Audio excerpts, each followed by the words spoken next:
Welcome. If you're a woman who has a sense that there's more out there for you, you're in the right place. I'm Whitney Baker, host of the Electric Ideas podcast.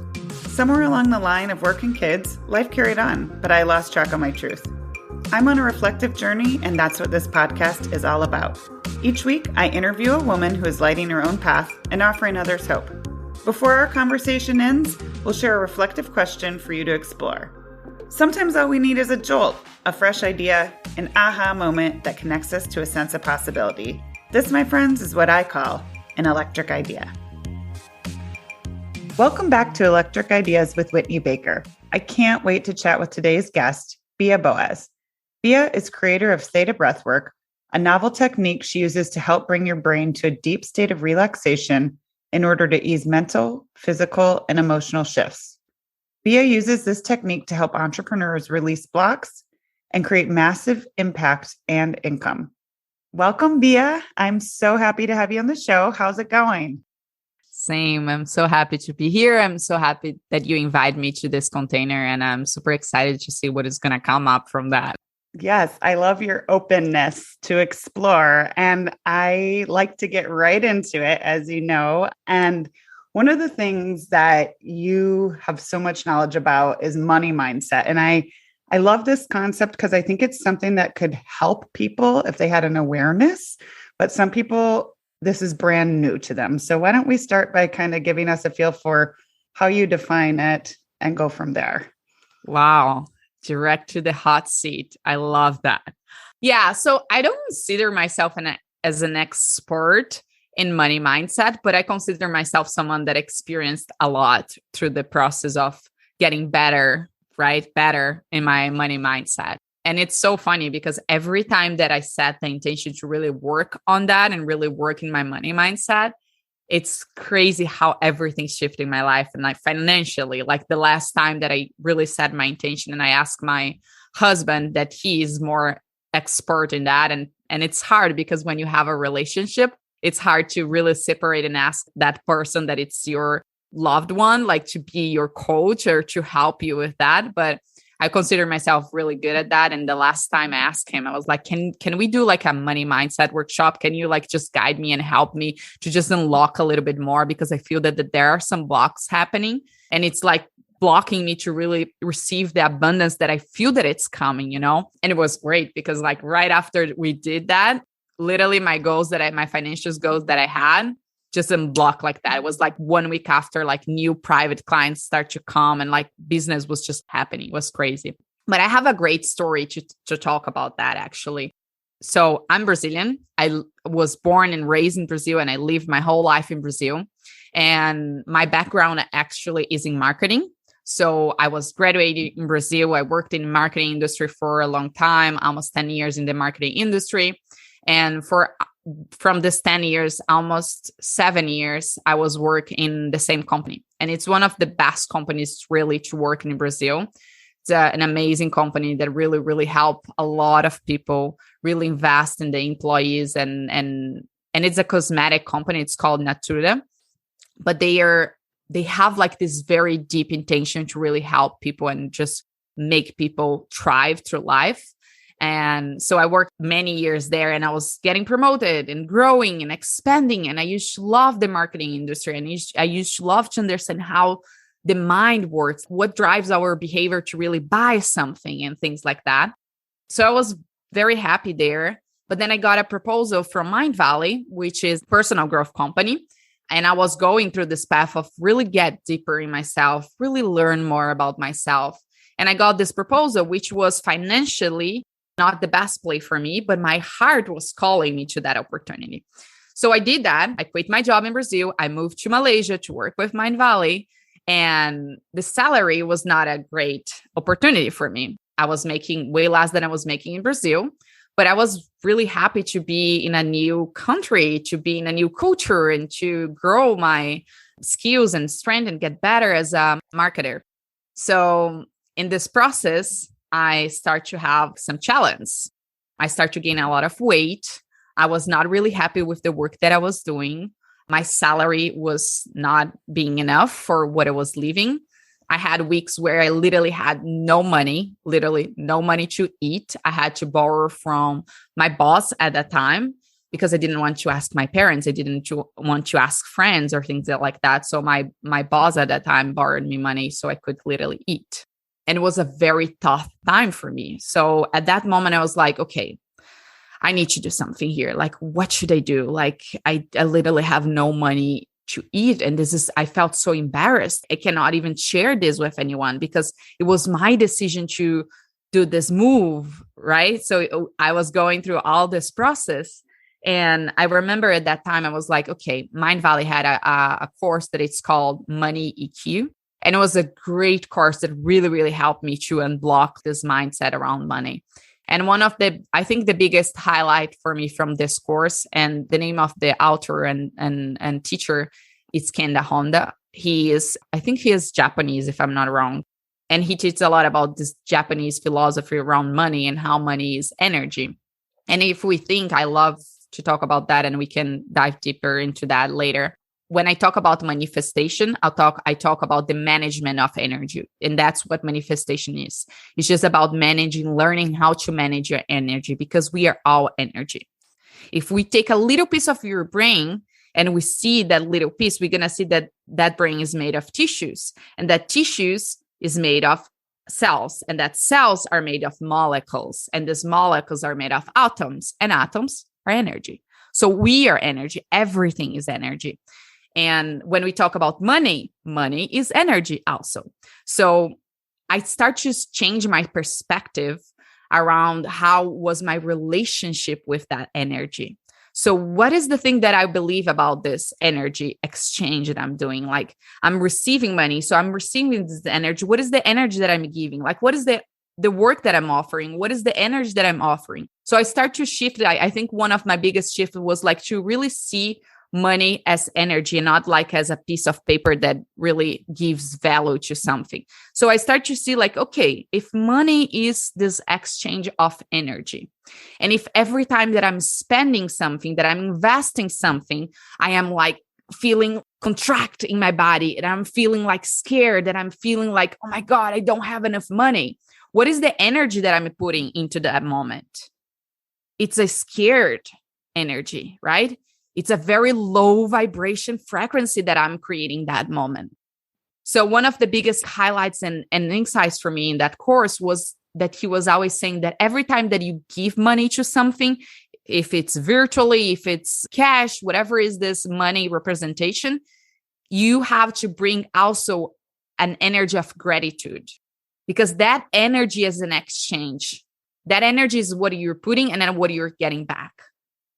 So I start to, even that moment, I remember perfectly. This was a great example. I was going through that course. I literally had no money, and I was going from my apartment to work, and I got in the subway, and I didn't have money to purchase the ticket, and my tickets that I had was not enough. And I was like, oh God, what should I do here? Like, I cannot even, like, I don't have any money in my bag. I cannot go back to my apartment because I don't have money. And I had like a Starbucks. So I went to that Starbucks and I asked the guy in the Starbucks, I was like, do you have like, and in Malaysia is ringgit, it's not dollar. So I asked him like, do you have like 5 ringgit? I promise I can bring you later. Like, I literally don't have right now to go to work. And this is the first time that I'm telling this story, by the way. And he looked at me and he was like, yeah, sure. And he gave me the 5 ringgit. And I'm getting super emotional right now because it was like a very tough process for me to be like humble and go there and like, do you have 5 ringgit so I can get the subway and go to work? So he gave me that. He gave me 10 actually. And he was like, no, keep the change. And whenever you can bring back here. So I went there, and the moment that he gave me that, I was like thanking that. And then I had an opportunity a few days later to give money to another person. And I gave that money to the person that was asking me. And I was so thankful in that moment because I knew that this was just an exchange. So this was like the first moments that I start to really shift the perspective and the way and the feeling and the emotions that I was attaching to money. The other big shift for me was when I start to really be intention to what I believe about my relationship with money, what I believe about money. So if money is energy, what is the thing that I believe? What are my belief system around that energy, right? So I start to see that I grew up in a house where money was not something that we could talk about. First of all, I could not talk about money because it was something that it's not good for us to talk. So how can you nourishing a relationship that you cannot even talk about that, right? So I start to uncover all the beliefs that I had around money, and I start to choose, is this a belief that really serves me? Like, is this a belief that makes me more abundant, or is it a belief that makes me more scared of money, makes me more like resistant to money, makes me more angry at money? And then I start to change and choose empowered beliefs that really would make me more abundant. And then you just see the shift happening. It's crazy. Like when you start to unlock and rewire these beliefs that you have around money is the moment that just life just flow, life just show to you and really respond to that energy that you are putting into that. So I think I spoke a lot, but that's a little bit of the work that I did in myself to really unlock a lot of things. And this is, again, it's a relationship. So if you want to get in a more intimate relationship with someone, what do?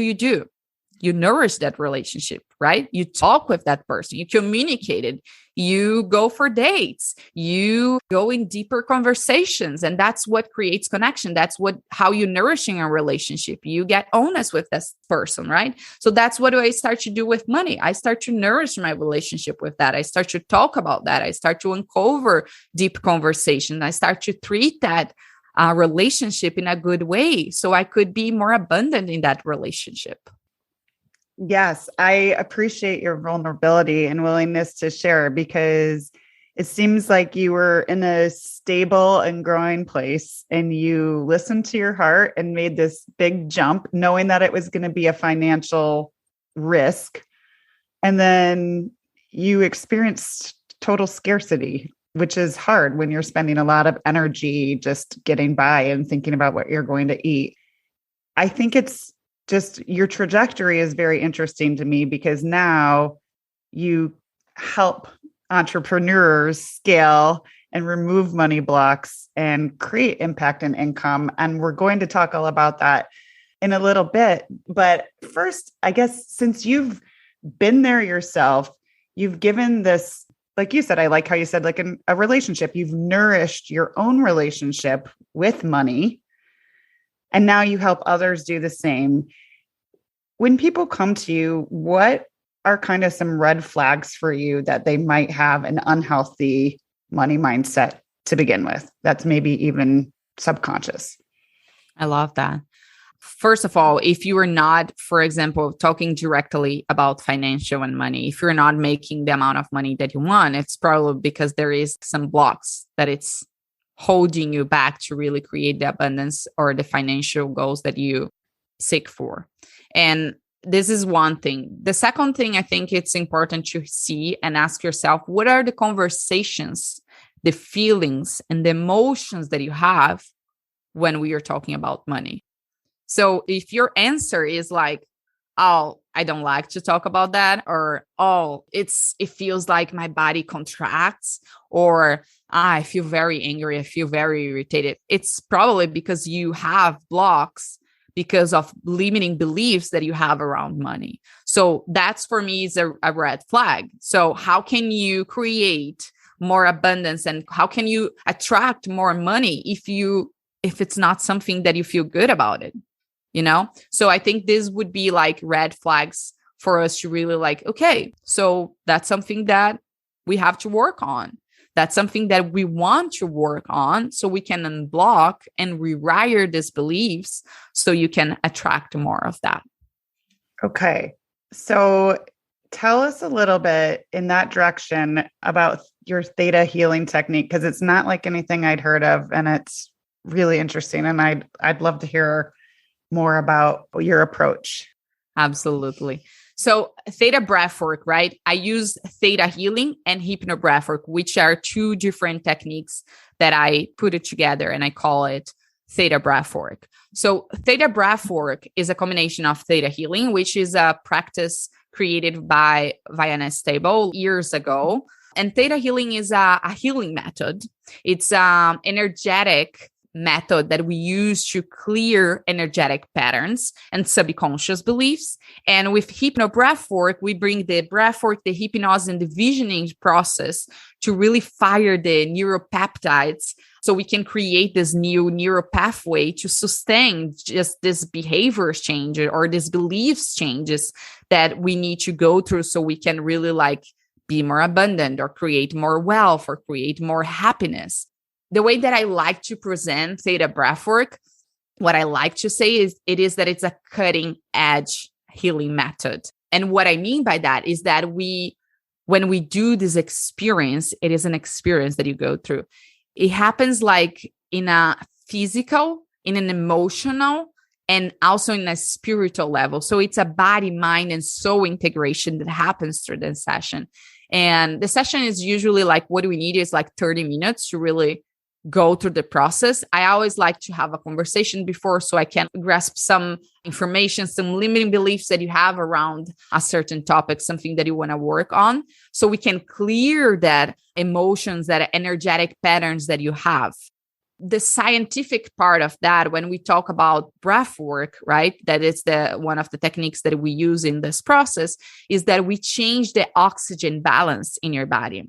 When we change your oxygen balance in your body, we are quieting down the prefrontal cortex and activating different parts of our brain, which is our subconscious, so we can change the old stories, the limiting beliefs, because the prefrontal cortex is our belief system activation, right? So it's the part of our brain that we are judging things. This is wrong. This is bad. This is good. This is bad. This is right. You know, all these things that we say about something, it's activated in our prefrontal cortex. So we want to quiet down this part of the brain so we can activate our subconscious and we can receive this guidance, these answers that we are looking for. Sometimes I use like the intuition word so you can really understand the message that you receive. Sometimes I say like, what is the message that is coming from your subconscious mind? It's a very, very cool experience. And it really puts us in this very deep theta brainwave state that it makes our brain more suggestible. So we can reprogram and rewire some of these limiting beliefs, some sabotage beliefs that we have in the background of our mind. So we bring affirmations, we bring questions that really rewire your brain. So if you never heard about neuroplasticity, that's how scientifically we work in our brain. We change the way they structure in your brain to accept that belief so you can live a life that you feel more empowered. So it's just like the best, like I just love to do that. A lot of people ask me, I have a lot of clients that ask me like, okay, so how do you have so much energy to do like so many sessions like that? And it's literally energized for me. I just feel so good after a session. Of course, after like a week of working all the time, you feel tired because I'm a human, of course. But it's just so energized. Like my private clients, and I choose very well, like the private clients that I work with, but it feels so good to serve and to see the breakthroughs that they go through and the visions and the impact that they want to create through the things that they receive, the intuitive actions that they receive through the session. So it's such a cool method to really like in a very quick way, do very big changes in your life and really move forward in a direction that it's in alignment with your heart. So there are many types of sessions that I do. Like sometimes I do, and usually I'm trying to open more group sessions so it's more accessible because I'm not doing private for everybody. I have like a few spots that I work with private. So I'm trying to do more like group sessions, which is more accessible for everybody. And we can like go through different directions. We can go in a direction of release and heal things that it's creating stuckness in your body, that it's really holding you back to create things that you want. Or we can go into like a flow session, which is stimulating creativity, stimulating ideas for something specific, an intention that you have. Or we can go into like a manifestation and really focus on something that you want to manifest, that you want to attract in your life. Anyway, there are like many, many paths that we can go through with Theta Breathwork. But I think the most important thing is that it is a super cool experience that really can shift the way that your brain works and the way that your heart resonates to some things that you are going through. That's fascinating. And speaking of creating shifts, something that you touched on a lot, and you're using your technique or even outside your technique, is self-limiting beliefs. And you even mentioned just now, talking about the work you do, self-sabotaging beliefs. And I'll use myself as an example. I grew up in the United States in the Midwest, and it's very humble.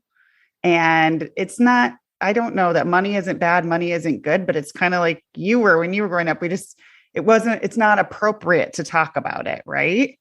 And I've seen it play out in some people in my circles as almost this sense of unworthiness or negative, or like I feel bad having or wanting or spending money. And I think that, my mindset is money isn't inherently good or bad. I think I see it as energy like you. But tell me a little bit about when you encounter people that are working with this unworthiness or negative piece, and kind of some, if they can't get right in for your awesome sessions, maybe is there some things they can start doing on a day-to-day basis to be more mindful or kind of work through and unravel these self-limiting beliefs? Yeah. So I'm going to give an example that I went through the last time that I was working in my money mindset. So I asked my husband to really bring me into this journey, and just so we can work on these beliefs that I had around money, because I was feeling like this heavy energy around money. And I have been working my money mindset for years now. And I was like, I still feel that it's something blocking. I don't know what exactly it is. And every time that we are going through a conversation of money, I was feeling resistant towards the conversation.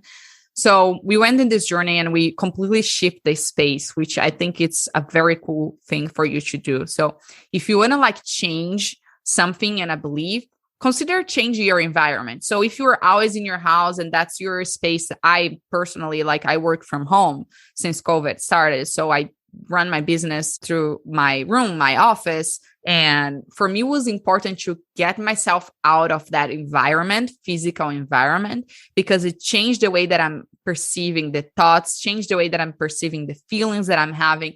So I think this was a very cool experience. And I would recommend everybody who wants to work on something, for example, your money mindset, to change the environment, because this already open yourself for a different type of energy. Second thing for me was very hard, because I had to really start to dive deeper in the beliefs and the relationships that I have. So when I thought about money, the relationship that came up for me was my relationship with my mom. So my mom used to be the representation of money, even if she was not the person who were bringing money into the house. My dad was providing more at that time than my mom. My mom was the representation of money that I have, the stories that I have, because she was the one controlling the conversations, controlling the money in the house. So I had this perspective, which talks a lot about the relationship with my mom, which for me was so it's not going to be about, I'm not going to be talking about just money. I'm going to be talking about the relationship that I have with my mom, which I had a lot of things to heal around that. So when you think about money, when you think about these conversations, think also about other relationships that you have that represents that relationship that you have with money. So it might be your parents, it might be someone that was important for you in your life that gives you this direction or these conversations about money. And then think about your relationship with that person. How is your relationship? What are the blocks? What are the stories that you are telling yourself about that relationship or about that person? So this was another big step for me. It was really dive deeper in my relationship with my mom, the feelings that I have, the blocks that I have, the way that she perceives money, the way that I learn about money. And every time that we are talking about changing a belief We are talking about, first of all, awareness. So if you want to shift something, if you are noticing that you are feeling not worthy of that money, the first step is awareness, the self-awareness, and recognizing, accepting that that's a belief that you have, and that's okay. We all do have things that we want to work on, and that's great, because the fact that you have awareness, that you have self-awareness around that topic is giving you already the key to unlock, to rewire that. And then we go through the process of deciding. For me, that's the second very important part of the process that not a lot of people talk about that. It's deciding, like, is this a belief that you want to keep? Because it might be something that you don't want to like work on. And if it is, it's okay. It's your decision. So decide right here. This is a belief that I don't want to keep with me. I want to change that. I want to have empowered beliefs. So that's a decision. And then you practice, you substitute and you practice, because the way that your subconscious learn is through repetition. Why does affirmation is something that a lot of people work on? It's because we repeat and repeat, and your subconscious is absorbing into a moment that it's automatic for you, that belief. So your brain already do the synapses automatic, and then it becomes a belief that becomes a reality. But what a lot of people don't talk about is that affirmation sometimes doesn't work because you don't believe in that and you don't feel the emotions around that. And so Dr. Joe Dispenza is a big guy that talks about that, right? So how do you manifest? How do you attract things? You have to associate that clear intention that you have to an elevated emotion. So a high frequency emotion that makes you integrate that beliefs. So if we are talking about your beliefs around money, you have to have clarity in what are the beliefs that will empower you, that makes you feel so good, that makes you feel so grateful, that makes you feel so abundant. So you can associate that affirmations, that whatever is the practice that you choose to do, to make you absorb that message and really embrace and embody that belief. So I talk a lot here. So I hope it's answering your question. No, that I just want to mirror back a little bit, because that was a lot of helpful information. I mean, I think the awareness piece, I like how is of course key, just kind of recognizing and looking back at where you're, maybe you grew up hearing money grows on trees. Maybe, there's all kinds of things, just kind of starting to think about. It also seems to be like when you make a purchase, if there's this negative feeling or positive, I like how you talked about that. That might just be a little indicator. And then I like how you also talked about the deciding, well, am I actually committed to making this shift? So let's say some people are interested in making this shift. They want to invite in more abundance. And you're a walking example of kind of going from, like we said, that scarcity mode to living with a great sense of personal freedom and helping others attract and maintain and scale that. What are some of the ways in your personal life? You talked about affirmations, and that can be cloudy for some people. So what are some of the maybe money affirmations you use, and how do you use them in your personal life? How can we learn from you? I love that. And it doesn't need to be affirmations. I feel that a lot of people have a lot of resistance around affirmations, and I can share some affirmations here, but it could not be good for you. I would encourage actually for you to just like look for affirmations. Just go on Pinterest, go on Google and just Google image and put there money affirmations, and then see the ones that resonate to you, that really makes you feel good. Because if you're using affirmations that really like doesn't resonate to you, that doesn't feel right to you, they will not work. So I think that's the first thing about affirmations. The second thing is that it doesn't need to be just affirmation. It could be many different practices. I do meditation. I used to be someone that used to say, I am too busy for meditation. My mind is too busy. I have too many things to do and I don't have time for that. Since I start to commit it and really do it, and I see my life completely change. So if you are someone that resonates to that, if you're someone that you used to say like, I cannot, my mind is too busy. I have too many things to do. I don't have time for that. Please I have like a great thing. I have a 7-day meditation challenge for free on my Instagram. Just go on my Instagram, take the 7-day for free, do 7 days in a row, and then message me about that. Okay. Because I do believe that meditation really connects you deeply with yourself and with your own source, and really helps you to see things in a different perspective. It really like helps so much in the neuroplasticity, which is the way that your brain works, which is the connections that you do in your brain. So something that can really help you to embody a better mindset around money is practice that really help you to see life in a different perspective, helps you to change your perspective and not be so resistant to that change, so rigid in that change. So meditation is another thing. The other thing that you can do is just put yourself in more rooms to talk about money and see what comes up, and see like what others' perspectives are around money. What do you say about money? What do you feel when you talk about money? And you're going to start to see a shift in your energy around that. How do you feel more confidence? It's by practicing. So in the beginning, it might feel very uncomfortable. It might feel very rigid for you. But then you're going to start to feel more confident and talk about that. Then you're going to start to feel more comfortable and more flow to talk about that. So just give a chance. The other thing is listening to books.